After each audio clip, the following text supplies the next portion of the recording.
Three things are stacking up around the Eagles, and none of them feel settled. The Combine gave us clues, but it also lit the rumor machine on fire.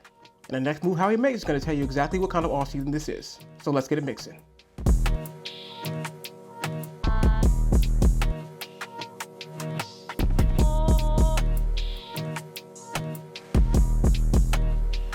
What's up, Mafia?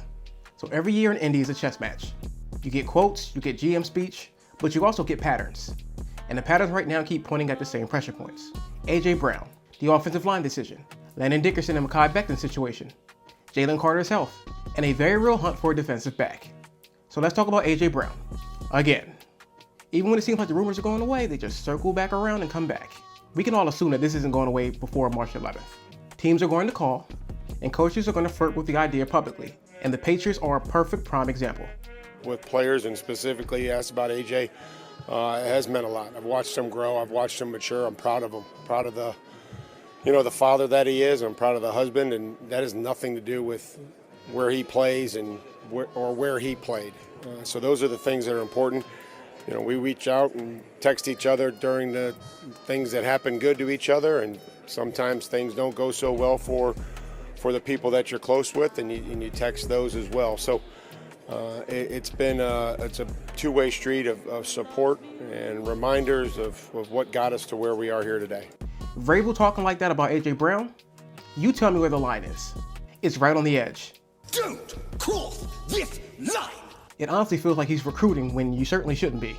I know he talked about personal matters, but it seems like he's just trying to tie A.J. Brown to the Patriots. Now here's where people keep getting stuck. They keep treating this like A.J. might just be traded, when it's not. It's all speculation. It's a coach tampering without actually tampering, planting a seed and putting the idea out there. Once again, I don't think this happens, because moving A.J. isn't a just we'll be fine move. It will be a whole offensive reshuffle. And if you're installing a new offense with Sean Mannion, you're not trying to make that transition harder on purpose. I'm sure all of Mannion's plans involve A.J. Brown, and I bet it was a key reason why he chose to be the offensive coordinator for the Philadelphia Eagles. So until it happens, it's all a bunch of rumors and hearsay. Now on to the offensive line. Landon Dickerson basically went on social media and let everyone know that he's going to be coming back next season. And that's huge news for our offensive line. Because if you had any fear of the offensive line falling apart, that's one of the biggest anchors that we have returning. But here's the twist. While Dickerson returning should calm everybody down, it also tightens the traffic jam at guard. And if that's true, it explains why reunion with Mekhi Becton is now not feeling so automatic. There's been rumors going around that the interest isn't mutual amongst the Eagles side. So, translation, the fans love the idea, but the organization doesn't. And I'm torn on this. On one hand, Becton gave you functional snaps. He gives you size. He gave you don't collapse inside protection. On the other hand, the new offensive line coaching dynamic matters. So if Becton isn't coming back, I'm not shocked. But I am saying this, you still need depth, because you cannot go into a season thinking that the offensive line's health is going to be perfect. So the Eagles must make a move to secure that offensive line depth. Now hold that thought as we move on to some good news on the defensive front. We got some of the best news that we could have received all week. Jaylen Carter is looking healthier, and that shoulder doesn't seem to be giving him an issue. If Carter's shoulders are in good shape, the entire defense changes. Not because you need him to be a human highlight reel on every snap, but because when he's right, the pocket always caves. And when the pocket caves, quarterbacks get uncomfortable fast. And here's the scary part for the league. If Carter is moving better, playing stronger, and playing through limitations, it unlocks everyone else. Jordan Davis doesn't have to be the save the run game hero. Edges get better rush lanes because the quarterback can't step up. And your DBs get better picks because the QB rushes his projection and has to throw early. Also, if Carter is trending towards a monster year, that extension talk is about to be real. He's the type of player that you pay before the price jumps.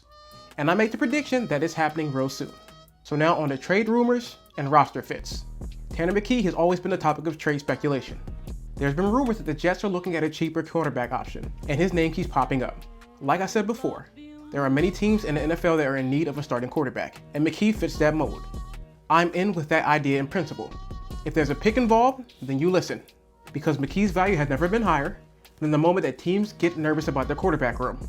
And right now, the other hot name is Malik Willis, and it's saying that he might get up to $30 million a year.